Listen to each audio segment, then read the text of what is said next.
The morning sun cast golden rays through the tall windows of Davidson Industries headquarters in Manhattan.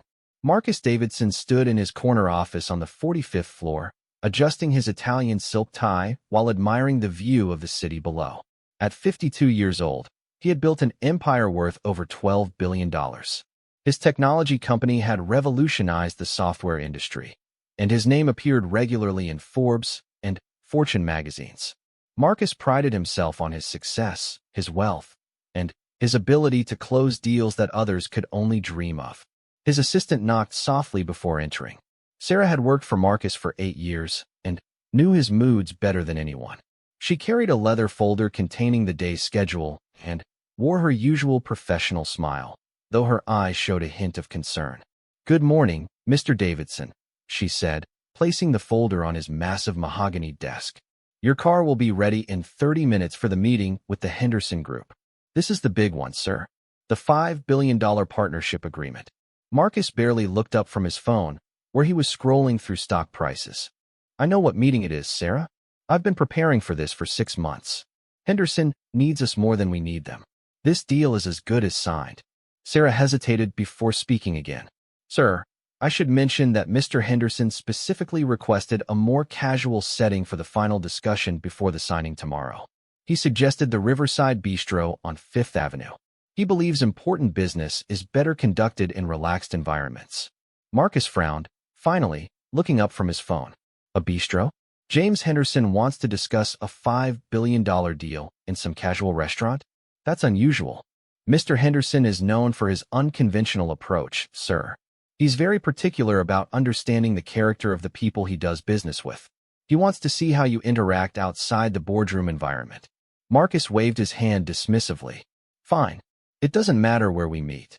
The numbers speak for themselves. Henderson would be foolish to pass on this opportunity. His company needs our technology platform to stay competitive in the Asian markets. Without us, they'll lose market share within 18 months.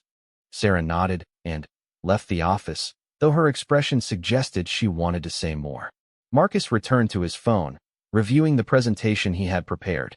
Every slide was perfect, every projection calculated down to the decimal point. He had conquered bigger challenges than this. One lunch meeting at some bistro wouldn't change anything.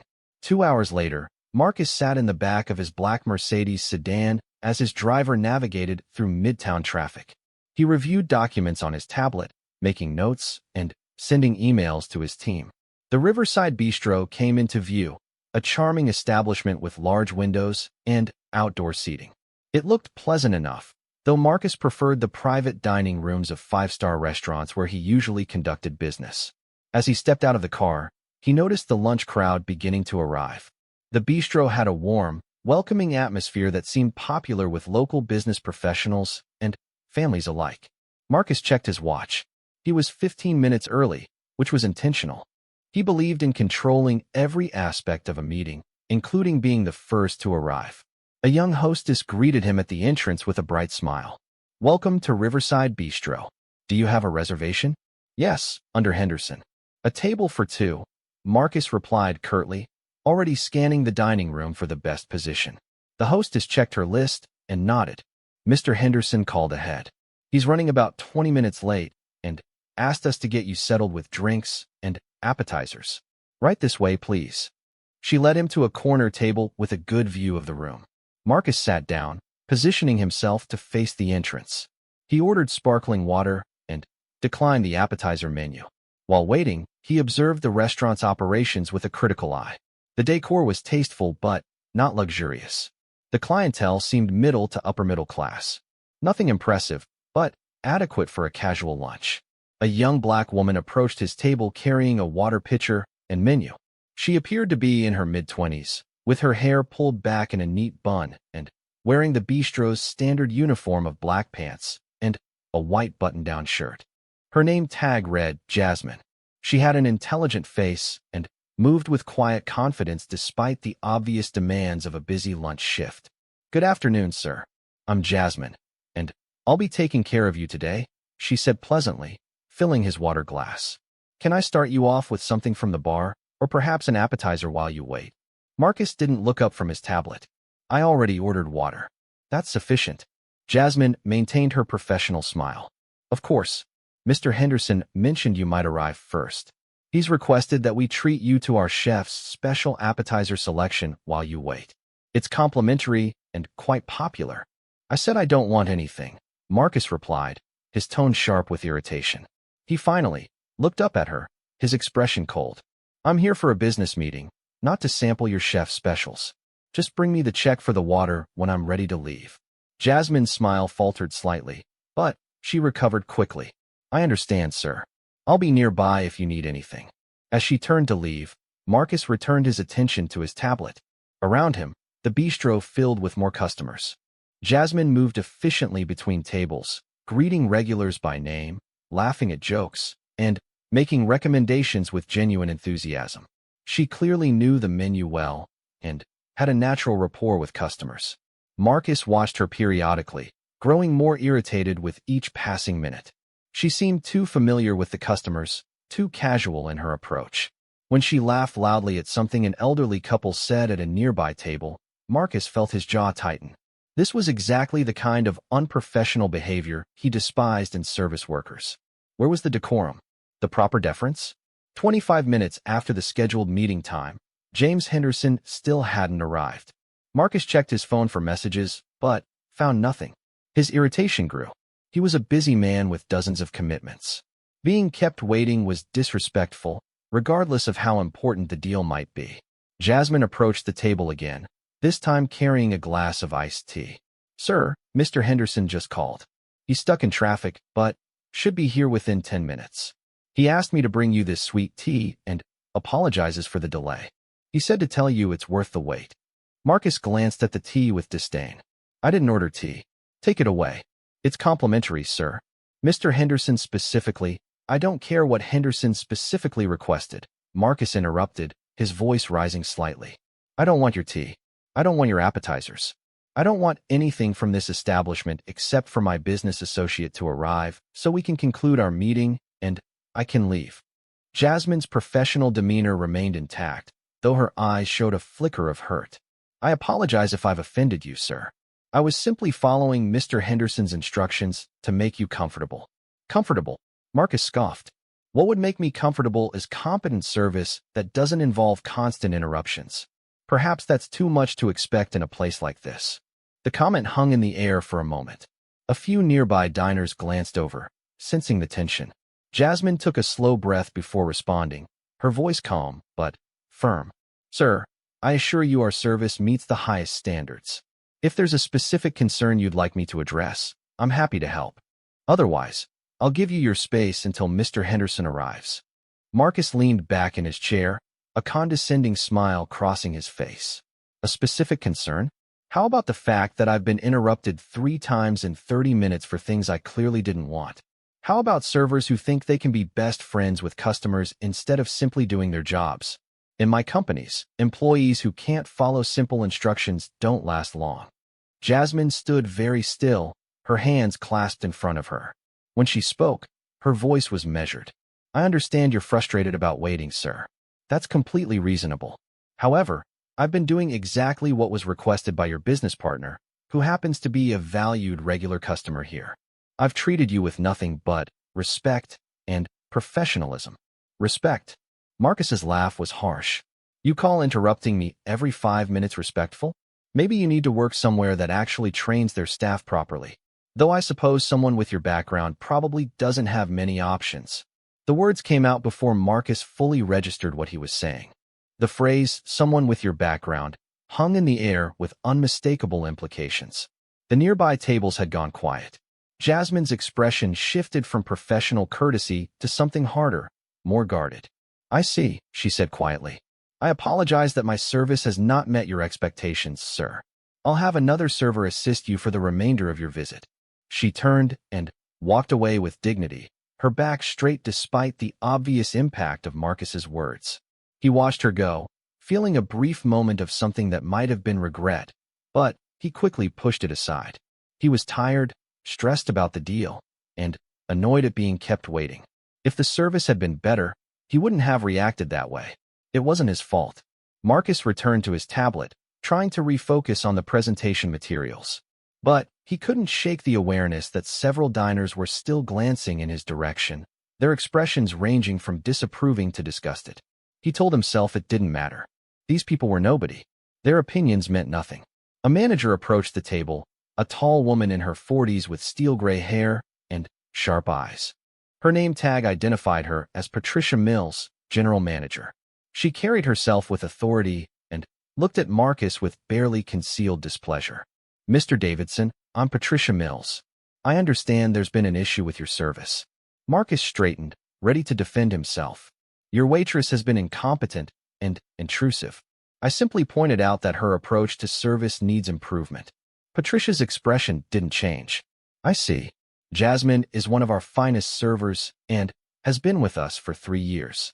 She's never had a single complaint. In fact, she's studying for her MBA at Columbia and has been accepted into their executive program for next fall. She was following explicit instructions from Mr. Henderson, who wanted to ensure you were well taken care of during your wait." The information about Jasmine's education made Marcus pause, but his pride wouldn't let him back down. "That's irrelevant to her performance today. Perhaps she's better suited to academic environments than service positions." Patricia's jaw tightened. "Mr. Davidson, I'm going to be direct with you.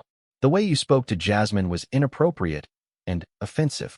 Several customers reported overhearing your comments, which they found discriminatory in nature. We pride ourselves on maintaining a respectful environment for both our staff and customers." "Discriminatory." Marcus's voice rose defensively. "That's absurd. I criticized her service, nothing more. If she and your customers can't handle honest feedback, that's not my problem. Honest feedback doesn't include implications about someone's background or suggestions that they lack options," Patricia replied coolly. "I've worked in hospitality for 25 years, Mr. Davidson. I know the difference between criticism and something uglier." Before Marcus could respond, the front door opened and James Henderson walked in. He was a distinguished man in his late 60s with silver hair and an easy smile. He'd built the Henderson Group from a small import business into an international trading empire through a combination of shrewd business sense and genuine relationship-building skills.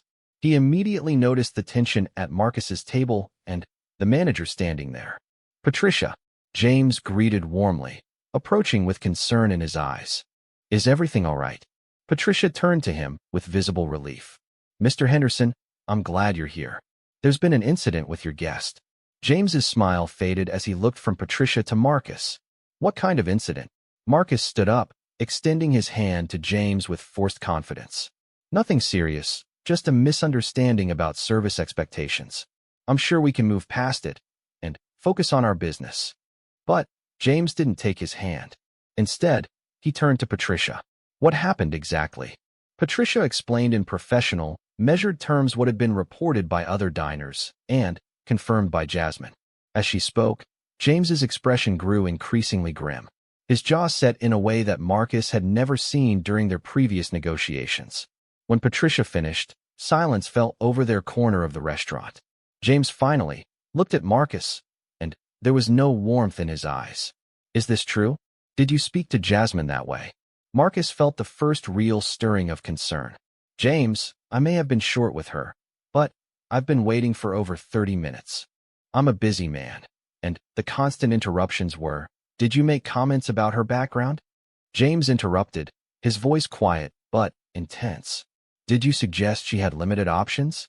Marcus hesitated, realizing too late that James was not going to let this go. "I was frustrated.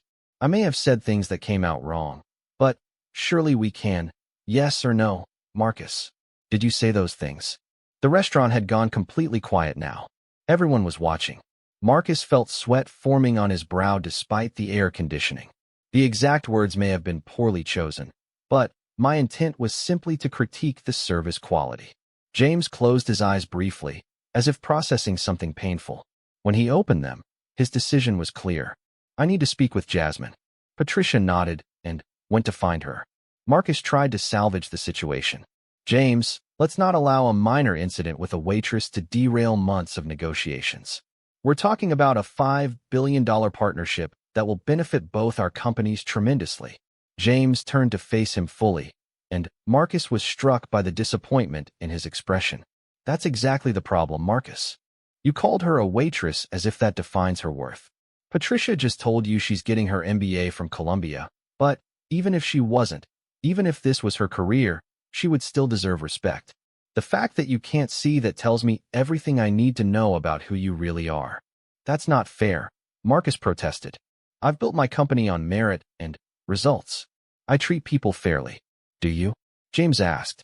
Because from what I'm hearing, you treated a young woman with contempt based on assumptions about who she is and what she deserves. That's not the kind of person I do business with, regardless of the financial benefits. Marcus felt panic rising in his chest for the first time in years. You're overreacting. This is business, James. Personal feelings shouldn't. Everything is personal, Marcus. That's something you've never understood. James paused as Jasmine approached with Patricia. Jasmine, I'm so sorry about what happened. Are you all right? Jasmine looked surprised that James Henderson, one of the restaurant's most prominent customers, was apologizing to her. I'm fine, Mr. Henderson. Thank you for asking. I'm just sorry your meeting has been disrupted. You have nothing to apologize for, James said firmly. He turned to Marcus. I want you to know something about Jasmine. She's been serving me lunch here twice a week for 3 years. In that time, I've watched her work her way through undergraduate school, excel in her job, volunteer at a literacy program for underprivileged kids, and still find time to help support her younger siblings after their parents died. She's one of the most impressive young people I've ever met. And you treated her like she was beneath you. Marcus felt the walls closing in. I didn't know. You shouldn't have needed to know. James cut him off. That's the point. Every person deserves basic human dignity regardless of their job, their background, or their circumstances. The fact that you don't understand that means we can never be partners. The words hit Marcus like a physical blow. You're walking away from $5 billion because of this. James nodded slowly. I'm walking away because you've shown me something about your character that I can't ignore. How you treat people when you think they don't matter reveals who you truly are. And I can't build a partnership with someone who looks down on others the way you just did. Marcus tried one more time, desperation creeping into his voice. James, please. Let's discuss this privately. I'm sure we can work something out. But James was already shaking his head. There's nothing to discuss, Marcus. The deal is off. I'll have my lawyers send formal notification by end of business today. He turned to Jasmine. Please bring me my usual table and menu. I'll be dining alone today. Jasmine nodded, her eyes wide with disbelief at what was unfolding. As she led James to another table across the restaurant, Marcus stood frozen, unable to fully process what had just happened. A $5 billion deal, 6 months of negotiations, countless hours of preparation, all destroyed in a matter of minutes. Patricia approached him again, her expression professional but firm. Mr. Davidson, I'm going to have to ask you to leave now. Your behavior has disrupted our establishment and made our staff uncomfortable. Marcus looked around the restaurant. Every eye was on him. Some people held phones, and he realized with horror that they might have been recording. In today's social media age, this could become a public relations nightmare. His mind raced through the implications as he gathered his things. This isn't over, he muttered, though even he wasn't sure what he meant by that. Patricia didn't respond, simply escorted him to the door. As Marcus stepped out onto Fifth Avenue, the afternoon sunlight felt harsh and unforgiving.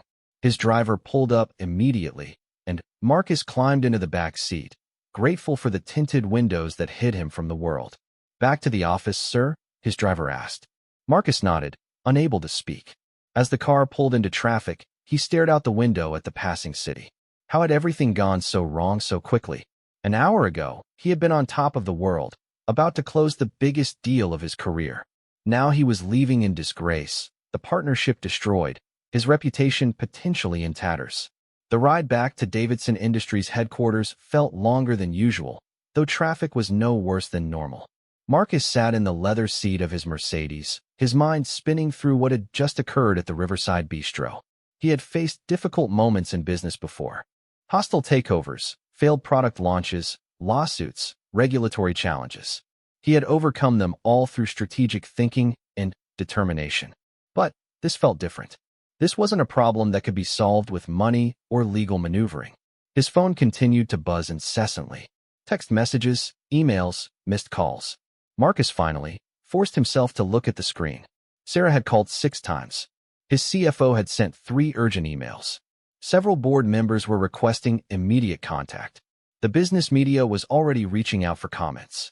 Somehow, word had spread faster than he could have imagined. Marcus answered Sarah's call with a heavy sigh. "I'm on my way back." "Mr. Davidson, what happened?"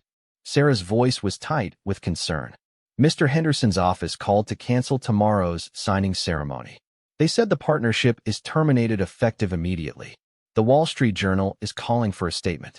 Someone posted something on social media about an incident at a restaurant. Sir, I need to know what's going on so I can manage this." Marcus closed his eyes, pressing his fingers against his temples. There was a misunderstanding at lunch. Henderson overreacted and killed the deal. "I need you to schedule an emergency meeting with our PR team and legal counsel. We need to control the narrative before this gets out of hand."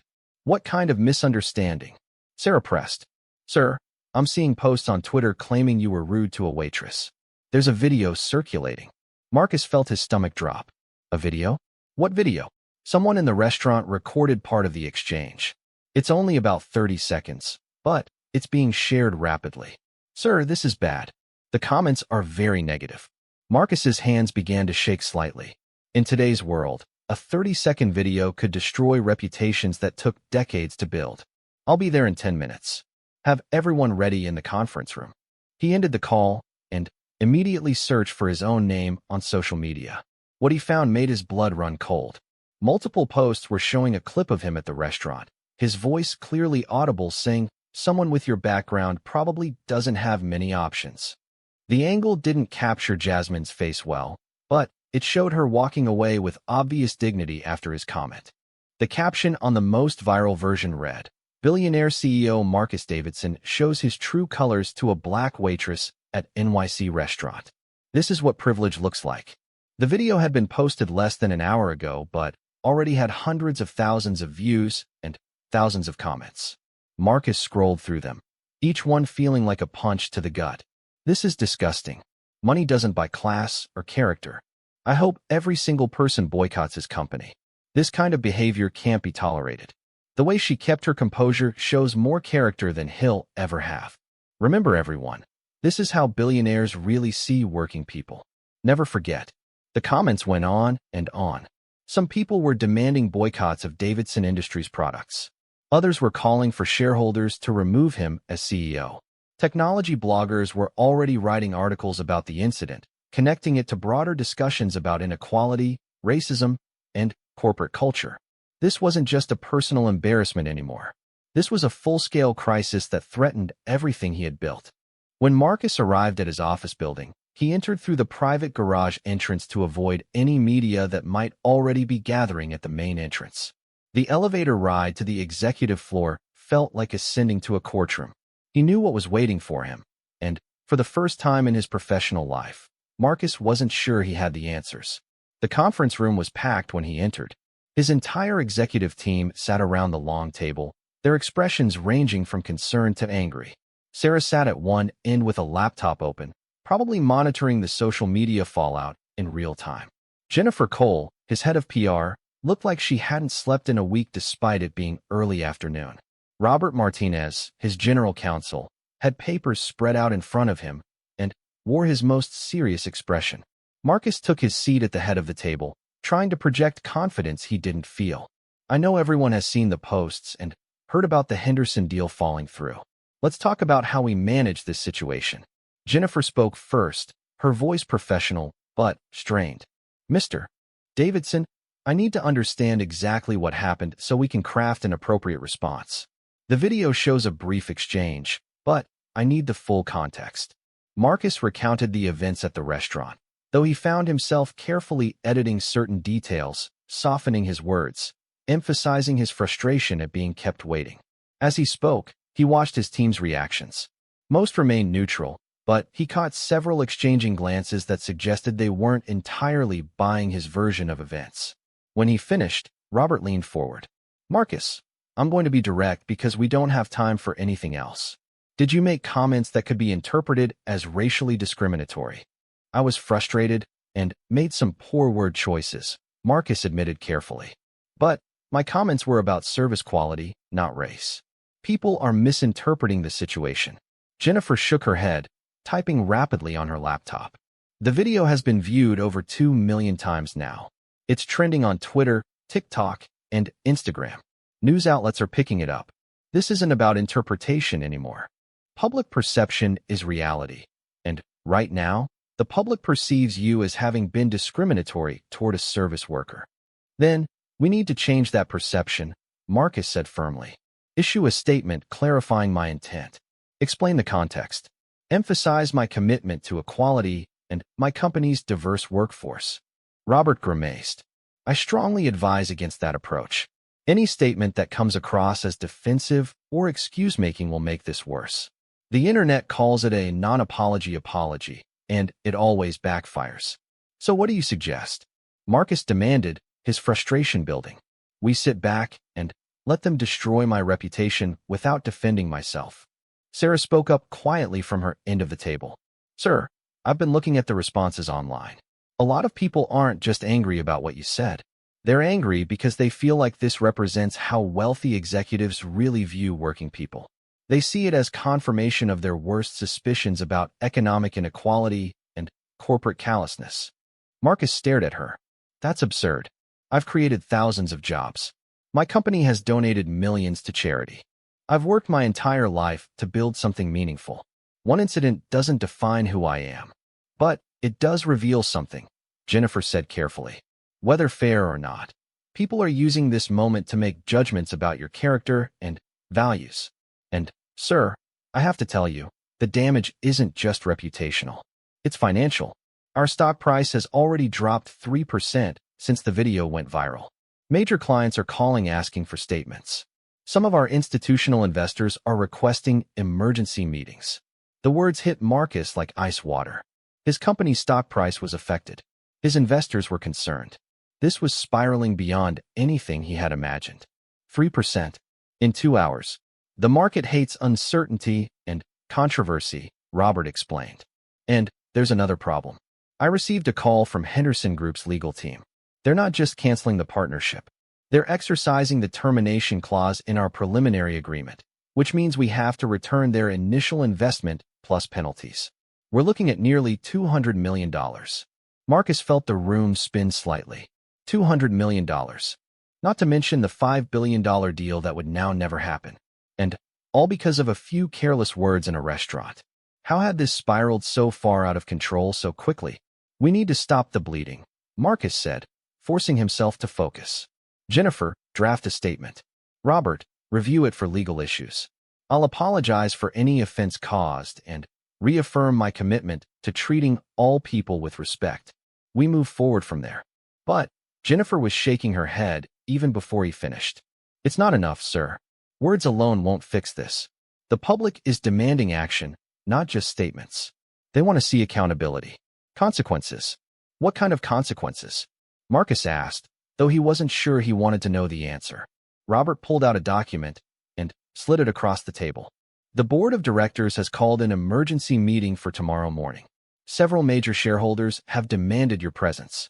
They're concerned about the company's reputation and financial exposure. Marcus, they're going to ask hard questions about your fitness to lead during this crisis. The implications hung heavy in the air.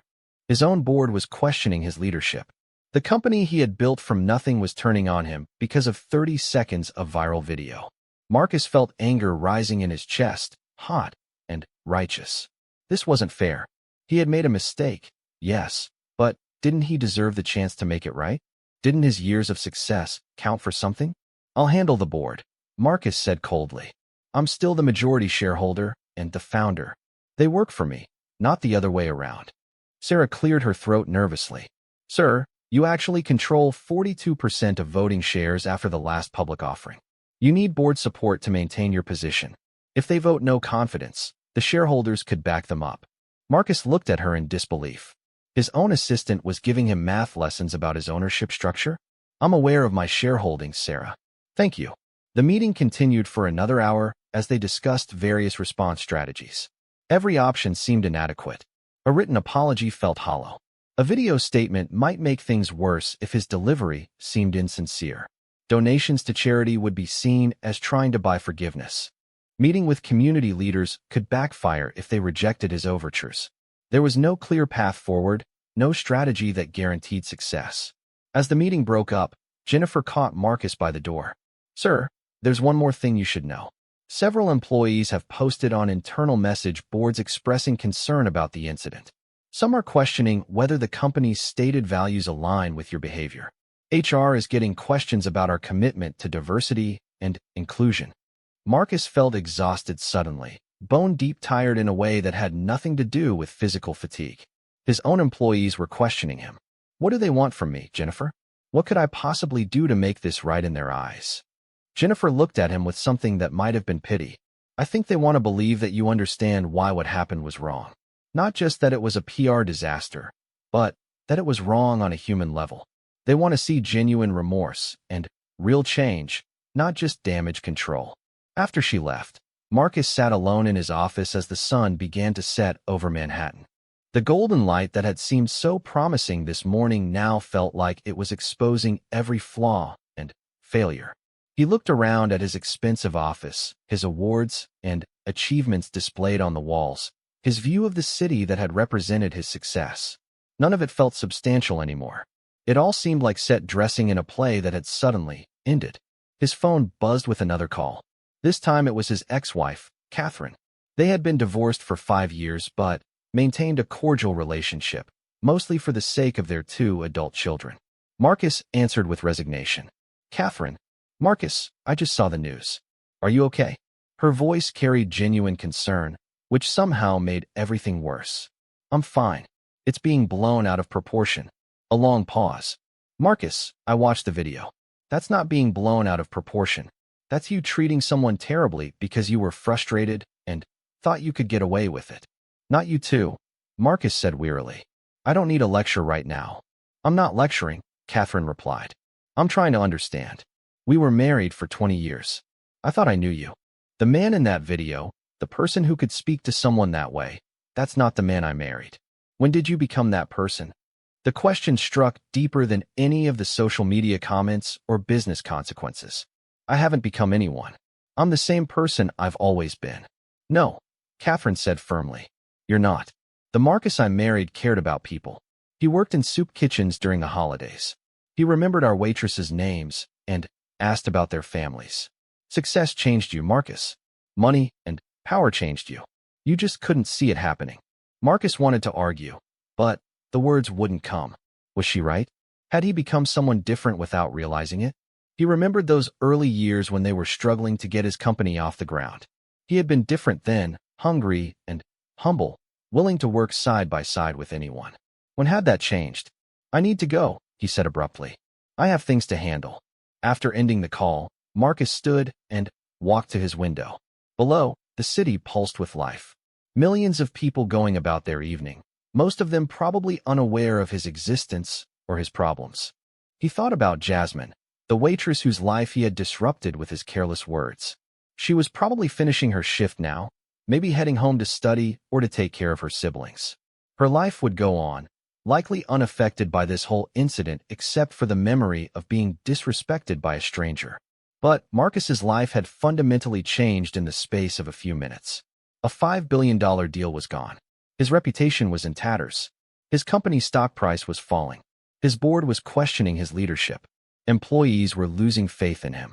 And, perhaps worst of all, people he had known for decades were questioning who he really was as a person.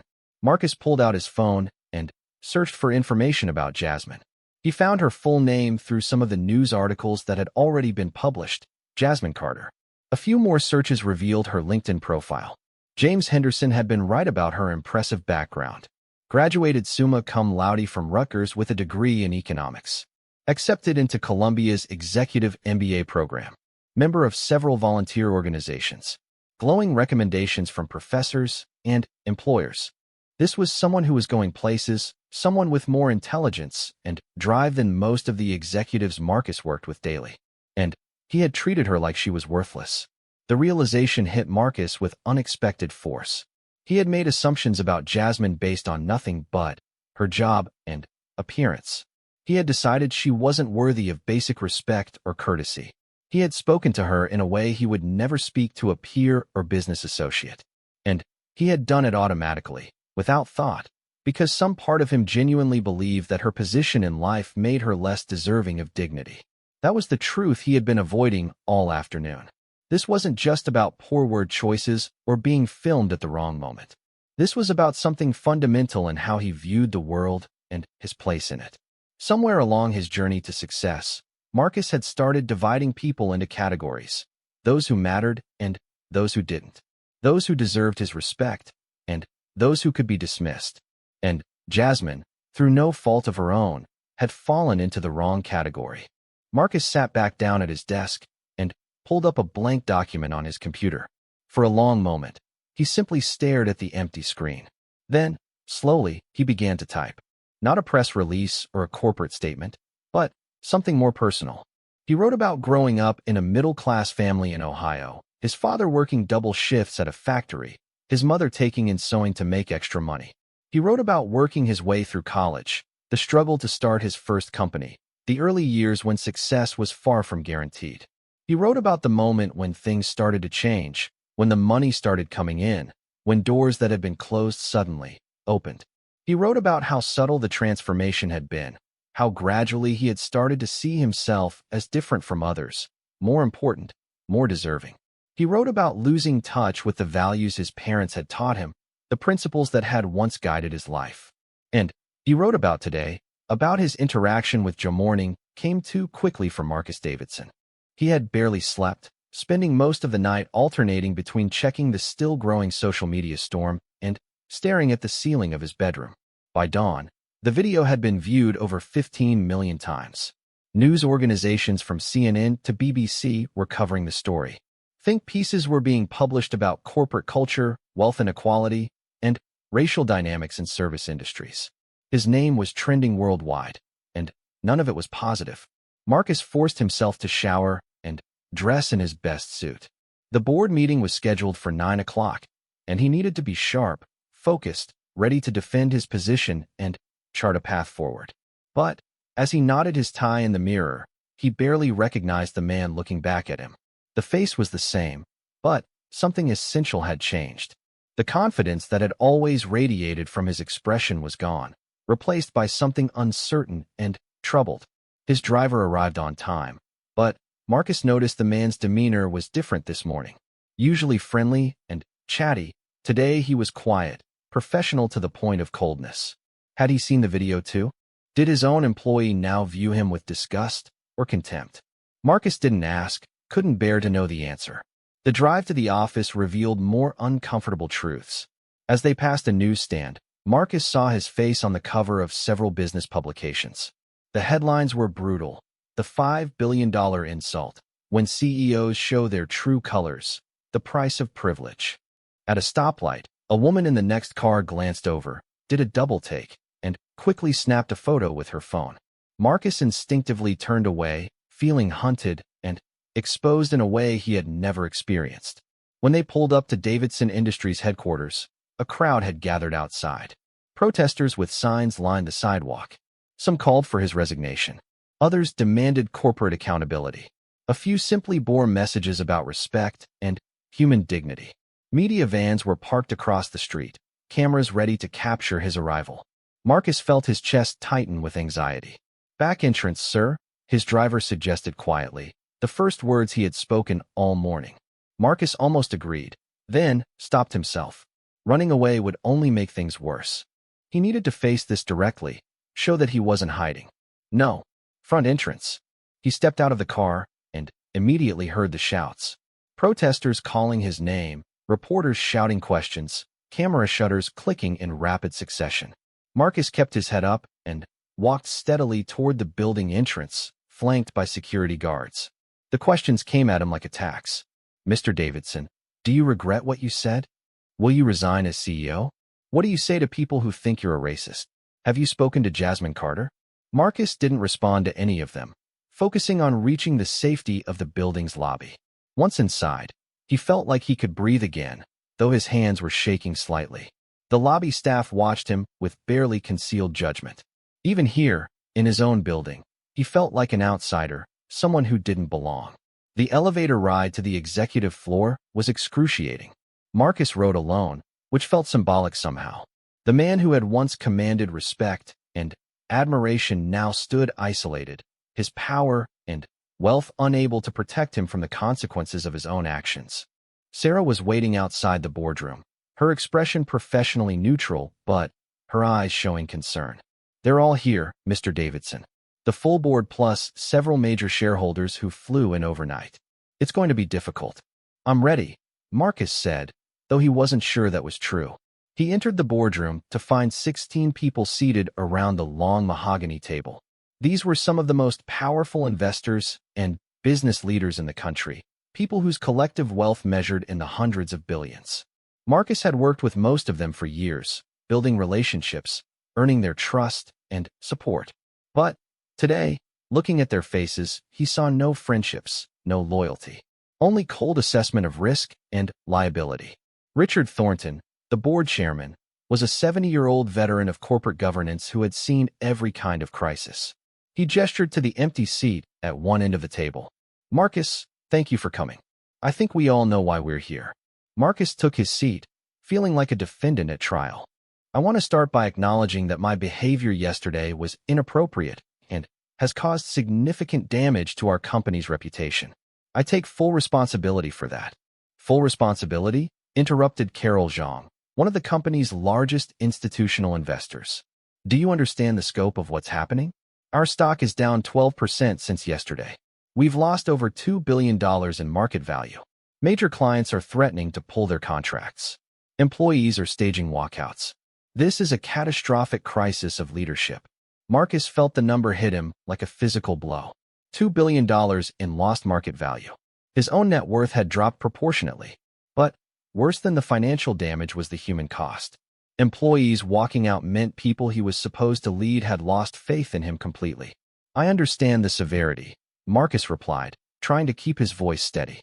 "That's why I'm committed to doing whatever it takes to restore confidence and repair the damage." "Such as?" asked David Okonkwo, the board's newest member and one of its few black directors. His expression was particularly hard, and Marcus understood why. This wasn't just a business crisis for him. It was personal. Marcus had prepared for this question. "I'm proposing a comprehensive response plan. First, a full public apology that doesn't make excuses or shift blame. Second, a substantial donation to organizations that promote equality and support working families. Third, mandatory unconscious bias training for all executives, starting with myself. Fourth, an independent review of our company culture and hiring practices to ensure we're living up to our stated values." Richard nodded slowly. "Those are good first steps, but I'm not sure they're enough. Marcus, I've known you for 15 years. I've watched you build this company into something remarkable. But that video, the things you said, the way you treated that young woman, it revealed something troubling. And it's not just about the incident itself. It's about what it suggests about your judgment, your values, your fitness to lead a company with 40,000 employees from diverse backgrounds." "You want me to step down," Marcus said, the words heavy in his mouth. "We want what's best for the company," Carol said carefully. "Right now, you are the story. Every piece of news coverage focuses on you personally. Your presence at the helm is preventing us from moving forward. The question we need to answer today is whether Davidson Industries can recover with you as CEO, or whether your continued leadership will only deepen the crisis." Marcus looked around the table, seeing the same calculation in every face. They were weighing costs and benefits, risks and opportunities. To them, he was no longer a person but a variable in an equation. And the math was suggesting that the equation balanced better without him. David leaned forward, his voice carrying decades of experience with discrimination and prejudice. "Marcus, I'm going to be very direct with you. As the only black member of this board, I've been fielding calls from employee resource groups, diversity advocates, and community leaders. They all want to know the same thing. Are we going to hold you accountable, or are we going to protect you because you're rich and powerful? Our answer to that question will define this company's values more than any mission statement ever could." The words cut deep because Marcus knew they were true. This wasn't just about him anymore. It was about whether wealth and power put someone above accountability. It was about whether a company's stated commitment to equality was real or just marketing language. Every employee, every customer, every stakeholder was watching to see what they would do. "I don't want to be above accountability," Marcus said quietly. "I want to do what's right."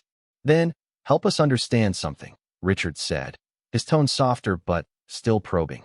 "That video shows someone who felt entitled to demean another human being because of her job and position in life. The Marcus I thought I knew wasn't that person. So which one is real? Were you having an uncharacteristic bad day? Or have you been this person all along, and we're just now seeing it?" Marcus took a deep breath, knowing his answer would determine everything. He could make excuses, blame stress or exhaustion, claim it was an aberration. Or he could tell the truth, painful as it was. "I think I've been becoming that person gradually over the years," he admitted. "Success changed me in ways I didn't recognize.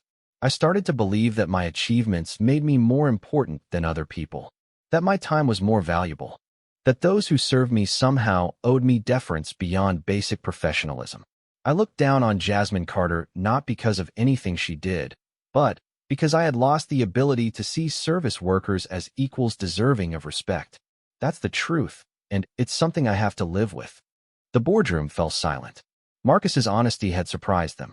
This wasn't the defensive, excuse-making response they had expected. It was raw, vulnerable, and undeniably sincere. "Why?" asked Margaret Holloway, the chief technology officer who had worked with Marcus since the company's earliest days. "Why did you let that happen to you?" Marcus thought about the question carefully. "Because nobody stopped me. Because the more successful I became, the more people told me I was special, important, brilliant. Because I stopped having peers and only had subordinates and competitors. Because I lived in a bubble where everyone agreed with me, accommodated me, treated me like my wants and needs were paramount. I lost perspective, and I didn't even realize it was happening." "And now?" Richard asked. "Now that you realize it, what changes?" "Everything has to change," Marcus said. "I've spent the past 18 hours thinking about who I've become and how to be someone better. I wrote something last night, not for public consumption but for myself, examining how I got here.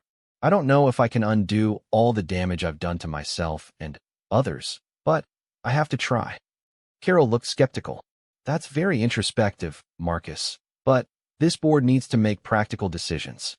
Personal growth is admirable, but it doesn't address our immediate crisis. We need to know concretely, should you remain as CEO?" Marcus had been dreading this moment since yesterday. The easy answer was to fight, to use his shares and influence to protect his position, to refuse to give up what he had built. But sitting here, facing the consequences of his actions, seeing the damage he had caused, Marcus realized that sometimes the right thing and the easy thing were opposites.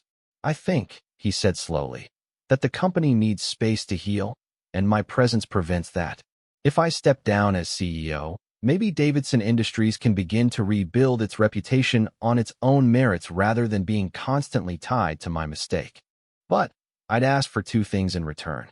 "What things?" Richard asked. "First, let me stay on the board in a reduced capacity. Not for power or control, but because this company is my life's work and I want to see it succeed. Second, give me the opportunity to make genuine amends. Not just writing checks, but actually doing the work of understanding and changing. Let me prove through actions over time that I can become someone better." The board members exchanged glances, silent communication passing between them. They had clearly expected more resistance, more fighting to maintain position and authority. Marcus's willingness to step aside had shifted the dynamic entirely. David spoke up. "If you're serious about making amends, you need to start with Jasmine Carter. She's the person you actually harmed. Everything else is abstract. But she's real, and she deserves a genuine apology from you directly, not through press releases or lawyers." Marcus nodded. "You're right. I should have done that already. Will you help me reach out to her?" "We'll see if she's willing to meet with you," David said. "But, Marcus, you need to understand something. An apology isn't about making you feel better or earning forgiveness. It's about acknowledging harm and taking responsibility.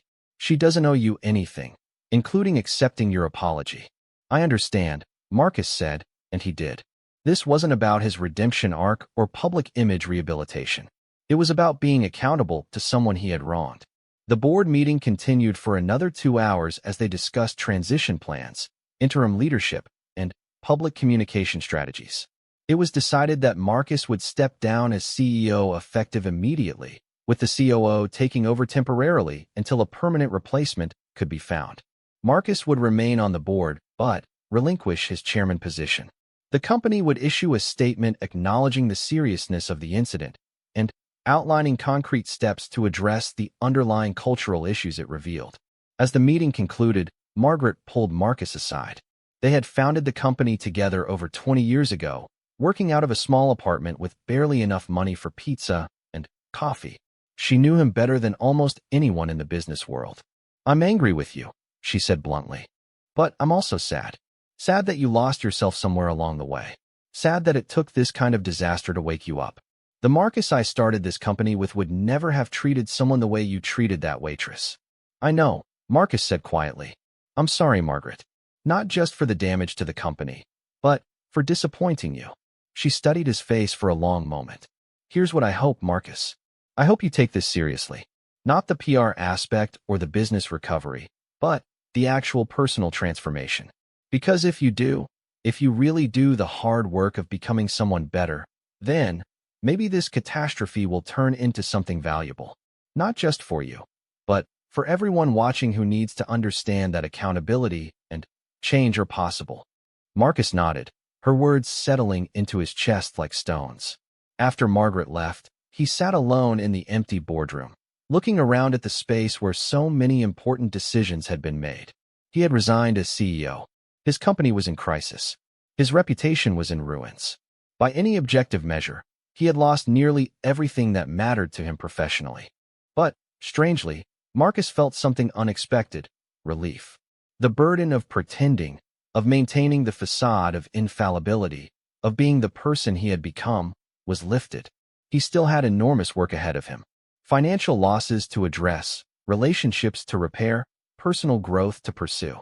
But, for the first time in years, he felt like he could breathe. Sarah knocked softly and entered. "Sir, Mr. Okonkwo arranged a meeting with Jasmine Carter. She's agreed to see you tomorrow afternoon at a neutral location. He'll be there as a mediator." Marcus's stomach churned with anxiety at the thought of facing Jasmine directly. Did she say why she agreed to meet? She said that everyone deserves the chance to acknowledge their mistakes, even if that doesn't mean forgiveness. Sarah paused. "Sir, I have to tell you something. I've worked for you for 8 years, and I've seen you treat a lot of people dismissively. Service workers, junior employees, anyone you perceived as below your status. I stayed because the job was good and I needed it, but I never respected that behavior. I'm glad you're finally being held accountable for it." Her honesty stung, but Marcus appreciated it more than he could express. "Thank you for telling me that. For what it's worth, I'm sorry you had to witness and enable that behavior. You deserved better from me as an employer." Sarah nodded and left, leaving Marcus alone with his thoughts once again. He pulled out his phone and looked at the viral video one more time, forcing himself to confront the ugliness of his own behavior. Then he opened his notes app and began writing what he would say to Jasmine tomorrow. Not excuses or justifications, just acknowledgement and accountability.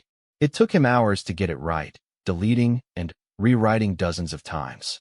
Nothing felt adequate to express the magnitude of his regret or the sincerity of his desire to change. But, eventually, he had something that felt honest and real, stripped of the corporate speak and self-protection that usually characterized his communication. That evening, Marcus returned to his penthouse apartment as the sun set over Manhattan once again. The city sparkled with lights, beautiful and indifferent to his personal crisis. He stood at his window, thinking about the journey that had brought him here. From his middle-class childhood in Ohio to the heights of business success to this moment of total reckoning. Every step had seemed logical at the time, but, looking back, he could see where he had lost his way. Success had insulated him from consequences. Wealth had separated him from the realities most people lived with. Power had convinced him that he was somehow special, above the ordinary rules of human decency and respect. It was a story as old as civilization itself, and Marcus was just the latest person to learn its painful lessons. His phone buzzed with a text from his daughter, Emily. She was 28, working as a public defender in Los Angeles. They weren't close, hadn't been for years. She had grown up watching her father's transformation and had distanced herself from what she saw as his empty materialism and corporate callousness. Her text was brief. I saw what happened. I hope you finally understand what I've been trying to tell you for years. People matter more than money, Dad. Marcus stared at the message for a long time before responding. I'm beginning to understand. I'm sorry it took me this long. I'm sorry for the father I've been. Can we talk sometime? The 3 dots appeared, showing she was typing, then disappeared, then appeared again. Finally, let's see if you mean it this time. Actions matter more than words. She was right, of course. Everything came down to action now. Words were cheap and easy, especially for someone like Marcus who had spent years using words to persuade, manipulate, and control. But real change required something much harder. Consistent behavior over time, humility in the face of criticism, willingness to be uncomfortable and uncertain. Marcus spent that evening going through old photos, reading old emails, examining the trajectory of his life with new eyes. He found pictures from the early days of his company when everyone worked together in cramped quarters, celebrating small victories, supporting each other through challenges. Everyone looked happy then, united by purpose and mutual respect. Then, he found later photos from company events, and the difference was stark. As the company grew and Marcus became wealthy, the photos showed increasing distance between him and his employees. He stood apart, elevated on stages or at head tables, surrounded only by other executives and important clients. The casual camaraderie of the early days had disappeared, replaced by formal hierarchies and rigid protocols. Marcus had become increasingly isolated at the top, seeing his employees only as resources to be managed rather than people to be valued. When had it happened? When had he stopped seeing the humans behind the job titles? There was no single moment, Marcus realized. It had been gradual, almost imperceptible, 1,000 small choices and compromises that added up to a fundamental transformation of character. And now he had to reverse that process, make 1,000 different choices that would slowly rebuild what he had lost. The next morning brought another wave of media coverage, but the tone had shifted slightly. News of Marcus's resignation as CEO and his apparent willingness to accept accountability had tempered some of the anger. People were still critical, still demanding more than words. But there was a sense that maybe, just maybe, something meaningful could come from this disaster. Marcus dressed carefully for the meeting with Jasmine, choosing a simple suit without flashy accessories. He wanted to appear respectful, but not like he was trying too hard. David had arranged for them to meet at a community center in Brooklyn, neutral territory that wasn't connected to Marcus's world of wealth and power. When Marcus arrived, David was already there, along with a woman Marcus didn't recognize. David made introductions. Marcus, this is Reverend Patricia Johnson.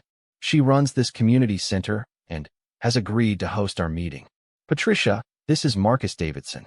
The Reverend shook his hand with a firm grip, her eyes assessing him frankly. Mr. Davidson, I've been working with young people in this community for 30 years. I've seen what happens when powerful people treat others as less than human. I've also seen redemption and genuine change. I don't know which category you'll fall into, but I'm willing to give you the space to show us. Thank you, Marcus said sincerely. I appreciate your willingness to be here. They waited in a small conference room, the silence heavy with anticipation. Marcus felt his heart pounding as footsteps approached in the hallway. Then, the door opened, and Jasmine Carter entered. She looked different than she had at the restaurant, dressed casually in jeans and a Columbia University sweatshirt instead of her work uniform. But her presence was the same, dignified, intelligent, composed. She looked at Marcus directly, no fear or anger in her expression, just calm assessment. Thank you for agreeing to meet with me, Marcus began, his prepared speech suddenly, feeling inadequate. Jasmine sat down across from him, David and Reverend Johnson flanking her supportively. I'm here because I believe in accountability. But I want you to understand something before we begin, Mr. Davidson. I didn't come here for your benefit. I came because what happened to me happens to people every day, and usually, there are no consequences. If my experience can help others understand why that needs to change, then this meeting has value beyond just the two of us. Her words reminded Marcus that this wasn't about his redemption story. It was about something much bigger than him. He nodded, understanding. You're right. I know I can't undo what I said or how I treated you. I can only acknowledge it clearly and honestly, without excuses. And then, Marcus did something he had rarely done in his adult life. He told the complete truth without trying to manage the outcome or protect his image. He explained his mindset that day, his frustration and impatience, his automatic assumption that Jasmine's job made her less deserving of respect. He acknowledged the racist implications of his words, even if he hadn't consciously intended them that way. He described the years of gradual transformation that had turned him into someone who could speak to another human being with such casual cruelty. Jasmine listened without interrupting, her expression neutral but attentive. When Marcus finished, she was quiet for a long moment before speaking. Do you know what the worst part was? She finally said. It wasn't even the specific words you used, though those hurt. It was the dismissiveness, the way you looked through me instead of at me. Like I wasn't quite real, not quite worthy of being seen as a complete person. I've dealt with rude customers before, Mr. Davidson. But the way you treated me felt different. It felt like you genuinely believed I was less than you somehow. Marcus felt tears threatening, unexpected emotion overwhelming his usual control. You're right. That's exactly what I believed, even though I never would have admitted it to myself. And I'm so deeply sorry for that, Jasmine. You didn't deserve it. Nobody deserves to be treated that way. No, they don't, Jasmine agreed. And here's what I need you to understand. I'm going to be fine. I have a great education, strong support systems, opportunities ahead of me. Your words hurt, but they won't define my life. But there are millions of people who work service jobs and deal with customers like you were every single day. People who can't just brush it off because they're already struggling with challenges I'll never face. Your behavior wasn't just about me. It's about every worker who gets treated as less than human because of their job or their race or their economic status. Her words hit Marcus with devastating accuracy. She was right. His behavior was part of a much larger pattern of inequality and disrespect. Apologizing to her personally wasn't enough. Real accountability meant working to change the systems and attitudes that allowed such behavior to flourish. What can I do? Marcus asked. Not just to make things right between us, which I know may not even be possible, but to address the larger problem you're describing? Jasmine glanced at David and Reverend Johnson before responding. Actions, not words. Use your platform and resources to support real change. Pay service workers fair wages. Create opportunities for people without privilege. Speak up when you see others being treated poorly. And, most importantly, don't let this be a moment of performative remorse that you forget about once the media moves on to the next scandal. Make it about lasting transformation. Marcus nodded, accepting her challenge.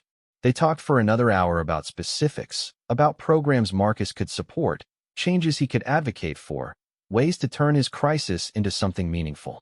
By the end, nothing had been resolved in terms of forgiveness or reconciliation. Jasmine had been clear that she wasn't offering absolution. But something more important had happened.